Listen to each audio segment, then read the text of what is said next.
2 साल में, यानी कि जब आम चुनाव होगा 2024 में, तब तक कुछ नहीं होने वाला। यानी कि परेशानी जो है वो इधर बढ़ने वाली है केंद्र में बीजेपी की तरफ। कैसे देख रहे हैं आप इस पूरे घटनाक्रम को डॉक्टर पाठक?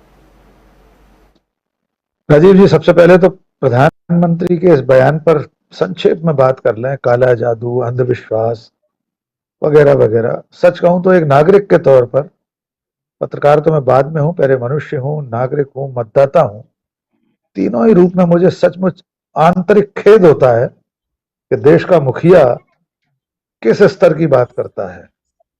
जिनकी खुद की डिग्री संदिग्ध है, वे पढ़े लिखे लोगों पर यह आरोप लगा रहे हैं कि काले कपड़े पहनकर विरोध करना अंधविश्वास है, काला जादू है। जो पार्टी खुद आजादी के बाद 60 साल विपक्ष में रही, न जाने कितने आंदोलन हुए होंगे जिसमें काली पट्टी बांधकर विपक्ष के नेता कार्यकर्ता सड़कों पर उतरे होंगे। हम लोग छात्र राजनीति में रहे, हमने भी इस तरह के आंदोलन किए हैं।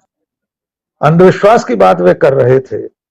अंधविश्वास तो वो था राजीव जी कि राफेल विमान जब लेने हमारे रक्षा मंत्री गए तो नींबू मिर्च उस पर, उसके पहियों के नीचे रखे जा रहे थे, नारियल रखा जा रहा था।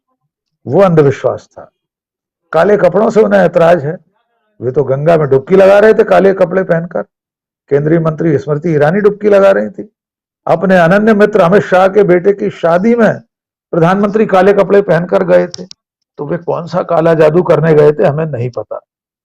और सच कहूं तो ये हमारे देश का दुर्भाग्य है कि एक वैज्ञानिक राष्ट्र राज्य में, जहां के देश के मुखिया को वैज्ञानिक से चेतना का विस्तार करना चाहिए, वहां देश का मुखिया वर्ल्ड साइंस कांग्रेस में कहता है कि हमारा विज्ञान, हमारा जो प्लास्टिक सर्जरी थी हमारे देश में, वो हजारों साल पहले इतनी विकसित थी कि गणेश जी के सर पर हाथी का सर प्लास्टिक सर्जरी से लगा दिया गया था।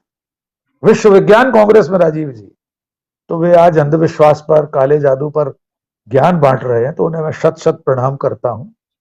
सच कहें तो वे इस लायक भी नहीं है कि हम और आप उनके बारे में विमर्श करें, लेकिन वे जिस पद पर बैठे हैं इसकी वजह से ये बात करना पड़ रही है।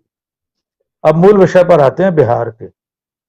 बिहार में जो भी कुछ घटनाक्रम हुआ है उसे मैं इस रूप में देखता हूं कि भारतीय जनता पार्टी, केंद्र की सत्ता, नरेंद्र मोदी, अमित शाह, जेपी नड्डा, उनका जो अश्वमेध यज्ञ का घोड़ा निर्बाध रूप से दौड़ा चला जा रहा था, मध्य प्रदेश से लेकर कर्नाटक, कर्नाटक से महाराष्ट्र, फिर झारखंड होते हुए उसे बंगाल इत्यादि पहुंचना था।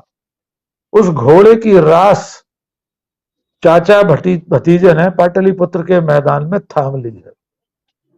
अगर इसको राजनीतिक और अखबारी भाषा में अगर हम शीर्षक लगाना चाहें तो एक बहुत साधारण शीर्षक होगा कि नीतीश कुमार ने भारतीय जनता पार्टी, नरेंद्र मोदी, अमित शाह की राजनीति के गाल पर तमाचा जड़ दिया है।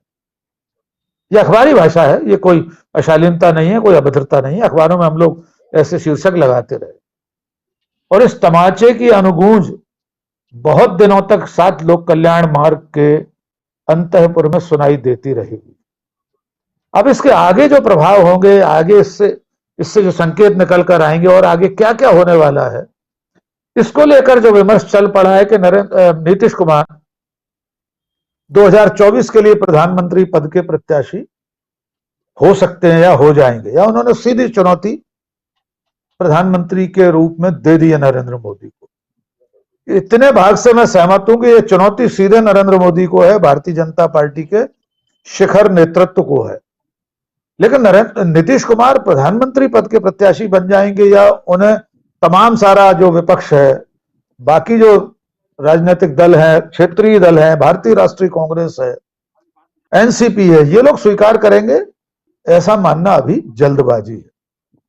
मुझे ऐसा लगता है कि कल जो घटनाक्रम हुआ, कल से अब तक जो भारतीय जनता पार्टी की राजनीतिक शिकस्त हुई है, जो मात हुई है इस चौसर पर, उसे थोड़ा सा डिरेल करने के लिए नैरेटिव बनाया जा रहा है राजीव जी। एक तरह से इस तरह का सिनेरियो बनाया जा रहा है कि नीतीश कुमार प्रधानमंत्री पद के प्रत्याशी हो जाएंगे, नहीं तो उपराष्ट्रपति बन जाएंगे। ये सब कुछ उन्होंने इसलिए किया है। मैं ऐसा नहीं मानता। मेरा मानना यह है कि प्रधानमंत्री तो तब बनते हैं जब वे मुख्यमंत्री रह पाते। अगर भारतीय जनता पार्टी और उसके घटक दल इन्फोर्समेंट डायरेक्टरेट, आयकर विभाग, सीबीआई, एनआईए सब उसके घटक दल हैं, बड़े सम्मान के साथ हमें स्वीकार कर लेना चाहिए। तो अगर एनडीए के ये सारे घटक दल मिलकर बिहार में एकनाथ शिंदे खड़ा करने की तैयारी में कामयाब हो जाते, उस ऑपरेशन लोटस में कामयाब हो जाते, तो नीतीश कुमार प्रधानमंत्री तो छोड़िए मुख्यमंत्री नहीं रह पाते। तो ये थोड़ा ज्यादा विस्तार देने की कोशिश है। अभी जल्दबाजी है, 2024 में समय है। यद्यपि नीतीश कुमार ने खुद कह दिया है कि 2014 में जो आए थे वे 24 में आएंगे कि नहीं ये देखना होगा, नहीं आएंगे, ऐसा उनका भाव था उसमें। तो ये सच है कि 2024 की तैयारी में एक आघात लगा है बीजेपी को, खास तौर से सीधे नरेंद्र मोदी, अमित शाह को, क्योंकि लगातार मिलती हुई सफलताओं ने उनके मनोबल को ऊंचाई पर पहुंचा दिया था। वे जो चाह रहे थे वो कर रहे थे। मध्य प्रदेश का सफल ऑपरेशन, कर्नाटक का, फिर महाराष्ट्र का, तो उन्हें ऐसा लग रहा था कि वे बताशे की तरह निगल जाएंगे विपक्षी दलों को। अगले चरण में जब आप मुझसे सवाल पूछेंगे तो हम इस पर और विस्तार से बात करेंगे कि सचमुच में क्या भारतीय जनता पार्टी उस स्थिति में है, या विपक्ष का मनोबल मुख्यधारा के मीडिया और एक परसेप्शन बिल्डिंग से इस तरह तोड़ दिया गया कि विपक्ष कहीं है नहीं, कांग्रेस कहीं है नहीं, मोदी का कोई विकल्प नहीं है, मोदी अजय है, भारतीय जनता पार्टी अपराजय है। इसको आंकड़ों के आधार पर हम बात करेंगे। फिलहाल मैं ये मानता हूं कि बिहार में सत्ता परिवर्तन, भारतीय जनता पार्टी का सत्ता से बाहर होना, हिंदी में खास तौर से भारतीय जनता पार्टी के लिए करारी मात है। ये शह मात के खेल में फिलहाल नीतीश कुमार, कांग्रेस, लालू यादव, तेजस्वी यादव बढ़त बनाए हुए हैं, और देखा जाए तो मोदी शाह के कद को उन्होंने छाट दिया है 2 इंच। जी राजीव जी बिल्कुल। काला जादू से लेकर बिहार तक की हम चर्चा कर रहे हैं। काला जादू जो साथी बाद में जुड़े हों, आप सबको बता दूं कि प्रधानमंत्री नरेंद्र मोदी ने कहा है, बाद में फिर से एक बार उनकी बाइट को हम चला देंगे, लेकिन उन्होंने कहा है, संक्षेप में आपको बता दूं कि 5 तारीख को जो कांग्रेस ने किया था विरोध प्रदर्शन काले कपड़े पहनकर, उन कपड़ों में, उन लिबास में जो कांग्रेस जो कुछ कर रहे थे वो काला जादू की तरह ही है।